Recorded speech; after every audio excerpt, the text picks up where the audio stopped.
la question qui se pose, est-ce qu'on peut activer le groupement alcool ou bien le groupement hydroxyle par d'autres groupements activants d'autres que le TSCl. Donc comme nous l'avons déjà vu, le groupement TS, donc c'est ce groupement là, H3C, avec une cycle benzylique comme ça, SO. Voilà, donc c'est ça le groupement TS, donc TSCl. Si on utilise ce groupe, cette molécule avec ROH, donc c'est celui-là, le TS. Donc nous obtenons quoi? ROTS. Donc nous avons déjà bien expliqué cette réaction. Donc, y a-t-il des groupements activants comme le tosylate? Oui, il y a d'autres groupements activants. Donc, l'élément commun entre ces groupements, c'est la présence d'un soufre doublement lié avec deux oxygènes. Donc, le premier groupement très utilisé en chimie organique, c'est le MS. Donc, ce groupement-là s'appelle le MS.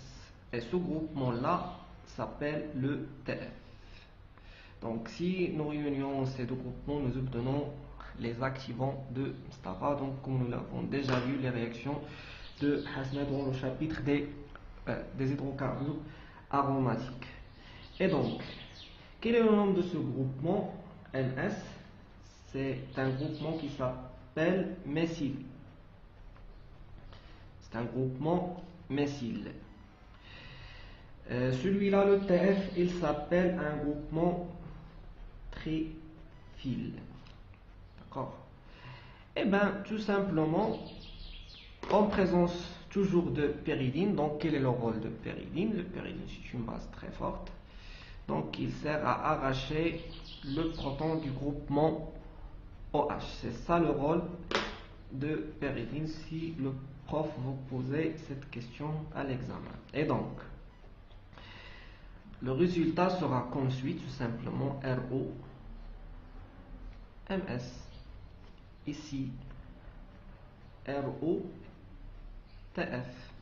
Donc, comme RO, TS, c'est très facile. Donc, faites attention à ces deux groupements activants. Donc, pour bien fixer les idées, je vais vous donner un exemple.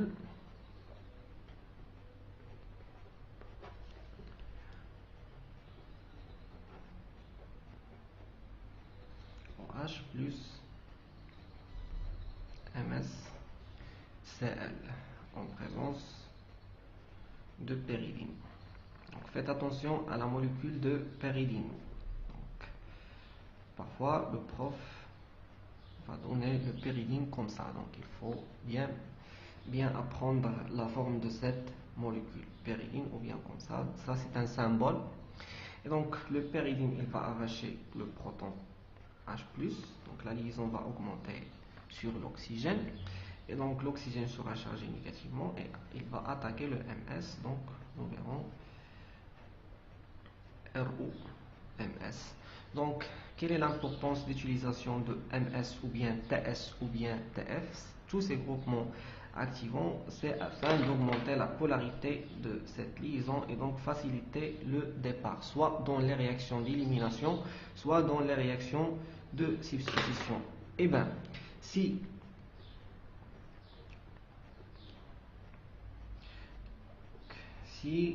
on fait réagir ce composé avec un nucléophile, donc avec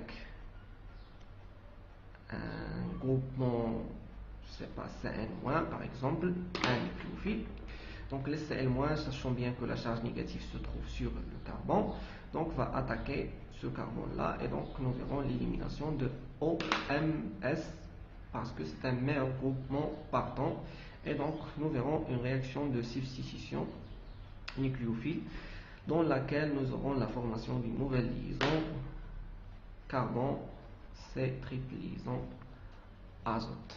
Réaction de déshydratation des alcools. Donc nous avons déjà parlé de cette réaction, mais dans cette vidéo je vais essayer de préciser toutes les informations que vous devez fixer à votre cerveau pour cette réaction. La première des choses, c'est que le milieu doit être un milieu acide.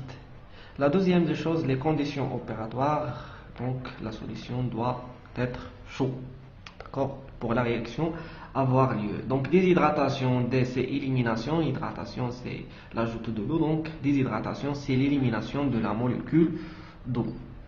D'accord, donc comment je peux éliminer une molécule d'eau? Eh bien, tout simplement parce que j'ai des doublés qui ont des propriétés basiques sur l'oxygène, donc qui vont attaquer le proton H+.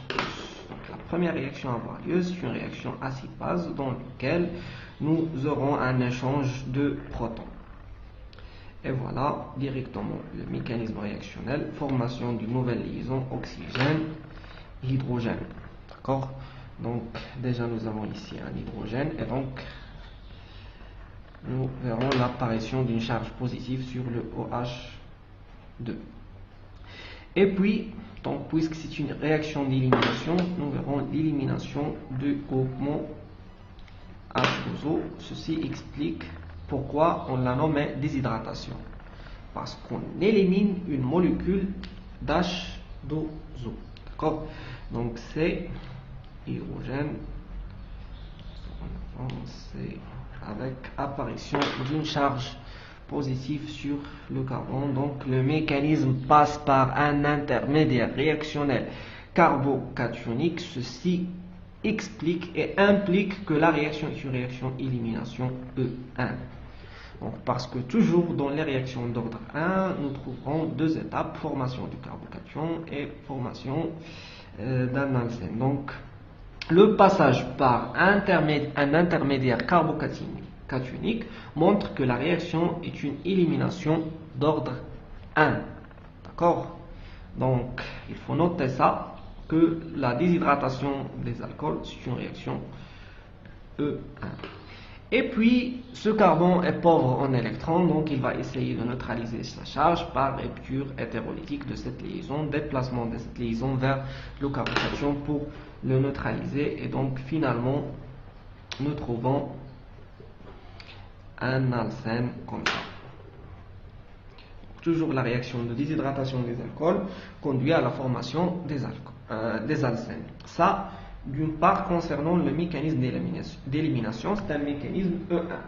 Maintenant, on va passer à la régiosélectivité de la réaction. C'est très important. Régiosélectivité. Eh ben, qu'est-ce que ça veut dire régiosélectivité? Une autre fois, c'est une sélection d'une région bien précise. Qu'est-ce que ça veut dire la région?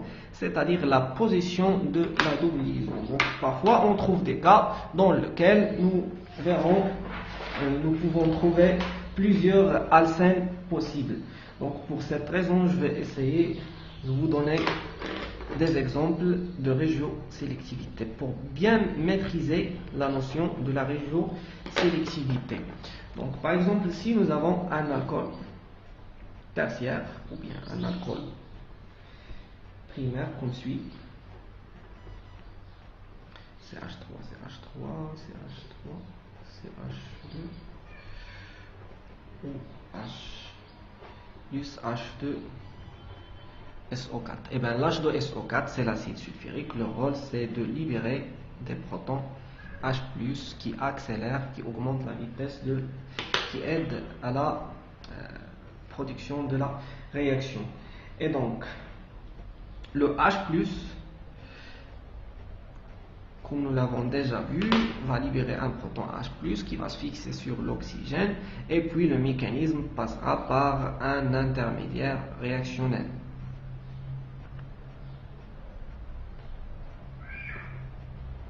Et voilà, donc ici nous avons la formation d'un carbocation. Mais le problème, c'est que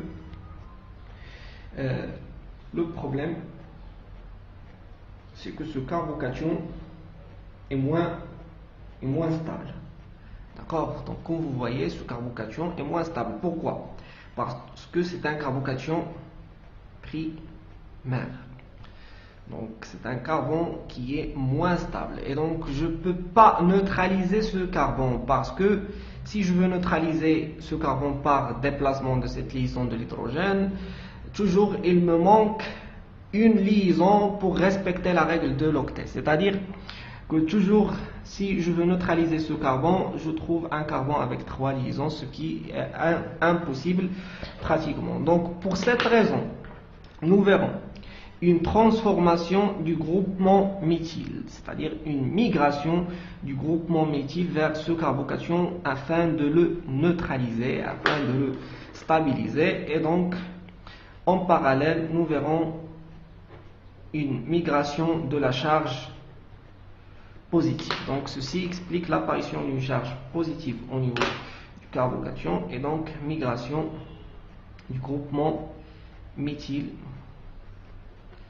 vers le carbone le moins substitué pour former un carbocation plus substitué. Donc, faites attention à cette migration qui s'appelle le réarrangement de Wagner. Mais ouais. Donc, faites attention à cette étape très importante. Donc, dans ce cas-là, nous trouverons deux possibilités de neutraliser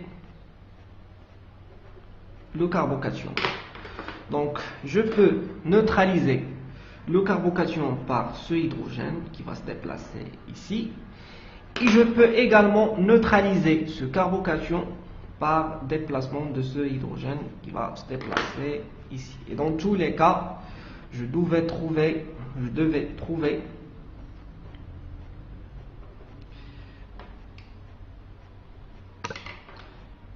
un alcène. Voilà.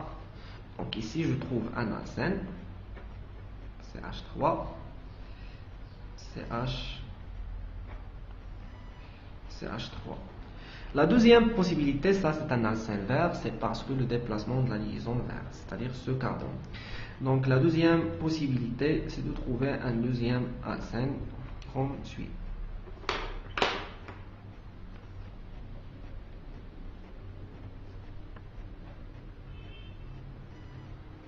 CH3. Eh bien, la question qui se pose, c'est ça la notion de la régiosélectivité, c'est-à-dire la région c'est la position de la double liaison. Donc la double liaison a deux régions possibles. Donc pour cette raison, on obtient un mélange de produits. Donc la question qui se pose, c'est quelle est la différence entre ces deux alcènes? Eh bien, ce sont deux isomères qui ne diffèrent que par la position de la double liaison. Donc ce sont des isomères de position. D'accord? Et donc, quel sera le produit le plus stable? Donc, pour comparer la stabilité, il faut comparer le degré de substitution de chaque alcène. Donc, ici, nous avons un alcène. Donc, nous devons entourer les deux carbones liés par la double liaison. Ces deux carbones, ils sont liés avec 1, 2 et 3. Donc, c'est un alcène tertiaire. Par contre, celui-là, c'est un alcène qui est lié avec deux groupements C. Et donc c'est un alcène secondaire. Et d'après la règle de stabilité des alcènes, un alcène tertiaire est plus stable par rapport à un alcène secondaire. Ceci explique et implique que la régiosélectivité est une régiosélectivité de Zaïtsev. Zaïtsev nous dit que le produit majoritaire toujours sera l'alcène le plus substitué. Donc par contre, l'alcène le moins substitué sera le composé ou bien le produit minoritaire. Et c'est ça la signification de la régiosélectivité de Zaïtsev. Donc pas de E ici. Donc, voilà, si vous avez des questions, toujours je serai à votre disposition et j'ai vraiment le plaisir d'essayer de répondre à toutes vos questions. Donc, ce qu'il faut retenir au niveau de cette réaction, que c'est une réaction d'élimination 1. La deuxième des choses, que c'est une réaction qui suit la règle de Zaïtsev. Ça s'appelle une déshydratation intermoléculaire. Qu'est-ce que ça veut dire intermoléculaire? Donc, dans le titre, dans le polycope, c'est une déshydratation inter, c'est-à-dire entre deux molécules différentes. Donc, dans le prochaine vidéo, nous allons voir la déshydratation intramoléculaire, c'est-à-dire que dans la même molécule. Courage à tous. Voilà.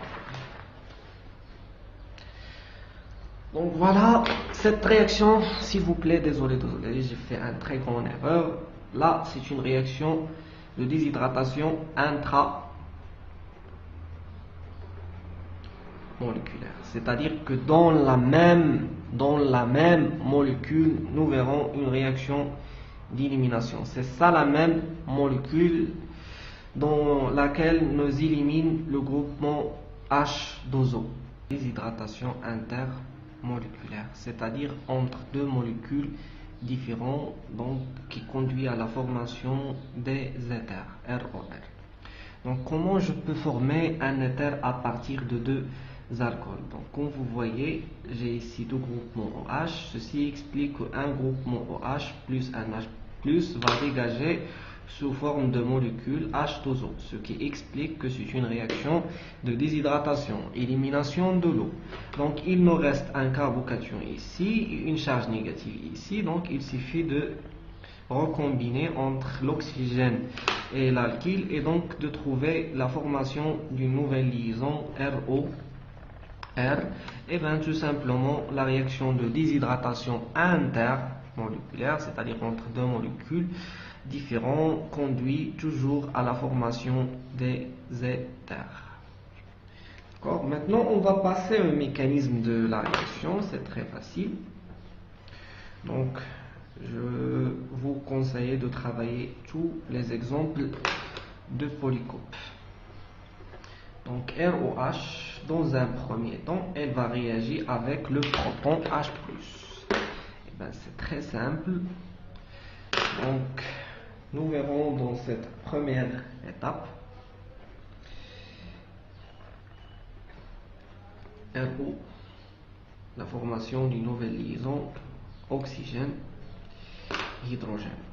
L'oxygène, il va se charger positivement. Et puis la deuxième étape, nous verrons l'intervention de deux groupements ROH qui possèdent des doublets. Nous avons ici un oxygène très électronégatif qui va arracher, qui va attirer vers lui les électrons, et donc nous verrons l'apparition d'une charge positive sur l'alkyle, et puis l'attaque de ROH et en même temps le dégagement de H2O. Et donc la formation d'une nouvelle liaison oxygène. Donc la formation d'une nouvelle liaison oxygène-alkyle. Donc déjà ce groupement il possède un alkyle, mais il possède ici un proton H+, plus dégagement de la molécule de H2O. Et finalement, donc le rôle de l'acide, c'est une espèce qui accélère la réaction, mais il sort comme il a entré, donc n'intervient pas dans les produits principaux. Donc ici rupture hétérolytique vers l'oxygène pour neutraliser ce dernier, et donc ROR, la synthèse de l'éther. Donc un doublet ici plus un dégagement de proton H+, c'est l'acide, c'est le catalyseur qui a accéléré notre réaction. Réaction de déshydratation des alcools, j'ai trois remarques très importantes. La première, c'est que les alcools secondaires et tertiaires ont plutôt tendance à subir une élimination E1. Pourquoi? Parce que E1 passe par un intermédiaire carbocationique et le carbocation doit être plus stable au maximum. Le carbocation plus stable, c'est le secondaire et le tertiaire. Par contre, dans le cas du carbocation primaire, nous ne pouvons pas former un carbocation. Pour cette raison, nous devons obtenir un éther. Ça, c'est la deuxième remarque. Nous essayons de détailler tous ces trois remarques. La troisième remarque, c'est que la déshydratation intermoléculaire, c'est-à-dire entre deux molécules différentes, nécessite des conditions plus douces. Qu'est-ce que ça veut dire plus douces? C'est-à-dire des températures plus basses par rapport à la température de déshydratation. D'accord? Donc, je vais bien expliquer chaque remarque de ces trois. D'accord? Donc les alcools, premièrement, les alcools secondaires et tertiaires ont plutôt tendance à subir une élimination E1. Qu'est-ce que ça veut dire ça? C'est que par exemple, si j'ai un alcool tertiaire,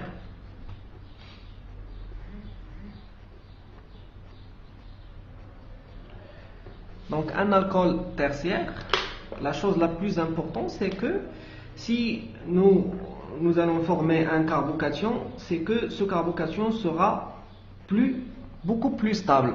Et donc, ceci explique, donc, puisque le carbone est tertiaire, ceci explique que nous allons faire une réaction intramoléculaire, c'est-à-dire une réaction de déshydratation intramoléculaire dans laquelle nous verrons le passage par un intermédiaire carbocationique. Donc COH2, charge positive sur l'oxygène, CH3, et puis élimination de H2O et formation du carbocation, puisque le carbocation est tertiaire, donc c'est possible de former un carbocation tertiaire. Et puisque nous parlons du carbocation, donc c'est un mécanisme E1 parce que le carbocation est beaucoup plus stable. Et donc, puis, nous verrons la neutralisation du carbocation par déplacement de cette liaison ici. Et donc, finalement, nous trouvons un CH3, CH2. Voilà. Nous obtenons à la fin, en fin de compte, un alcène. Là, c'est une réaction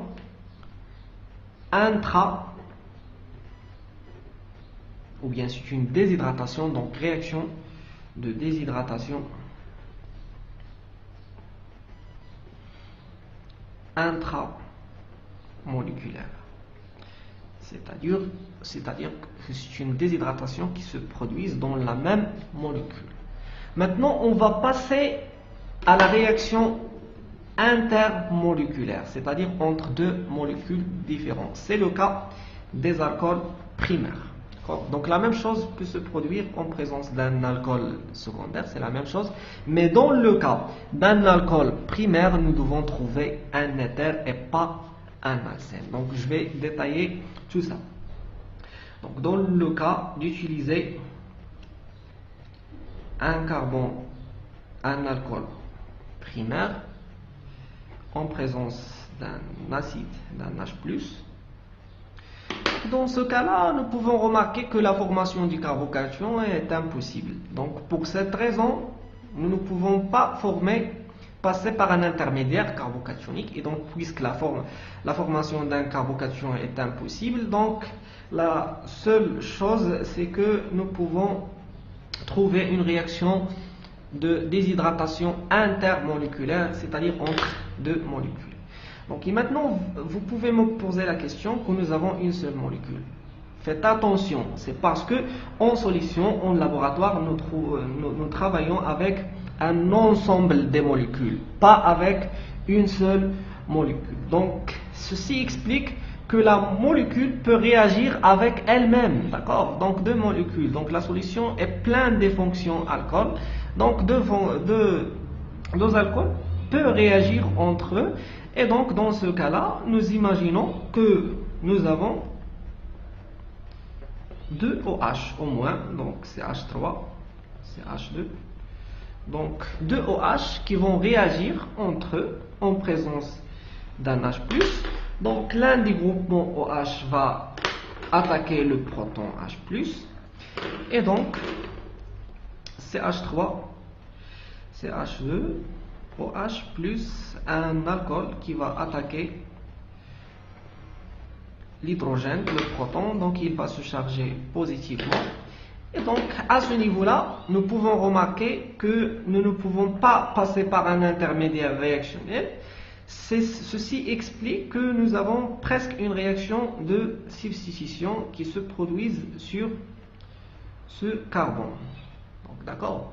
Donc une charge négative qui va attaquer ce carbocation et donc puis nous verrons l'élimination de la molécule d'H2.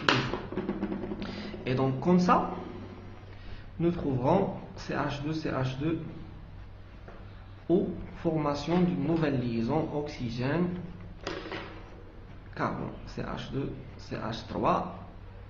Nous avons ici un hydrogène et donc une charge positive sur l'oxygène qui va se neutraliser tout de suite pour nous donner quoi? Un éther. Donc CH2 ou CH2, CH3. Et donc comme ça, dans le cas des alcools primaires, nous trouverons des éthers. D'accord? Nous trouverons des éthers, c'est très important. Ça, c'est pour la deuxième remarque. Donc pour la troisième remarque, c'est que la déshydratation intermoléculaire nécessite des conditions plus douces, c'est-à-dire des températures plus basses. Et donc comme ça, nous pouvons remarquer que dans le cas d'une déshydratation intramoléculaire, c'est-à-dire dans la même molécule, on peut travailler à 180 degrés C, parce que nous avons besoin d'éliminer quelque chose, donc nous avons besoin d'une température très importante. D'accord? Donc ça, c'est pour l'intra. D'accord? Faites attention, l'intra, c'est-à-dire dans la même molécule. Mais pour la déshydratation intermoléculaire, c'est-à-dire entre deux molécules différentes, ici, nous devons diminuer la température. C'est ça la signification des conditions plus douces. Plus douce, c'est-à-dire plus faible par rapport à la réaction de déshydratation intramoléculaire qui conduit à la formation des alcènes. Et par contre, lorsqu'on veut synthétiser un éther, nous devons travailler avec des conditions plus douces, c'est-à-dire avec des températures plus basses. J'espère que ça sera clair pour vous. Si vous avez des questions, je serai toujours à votre disposition.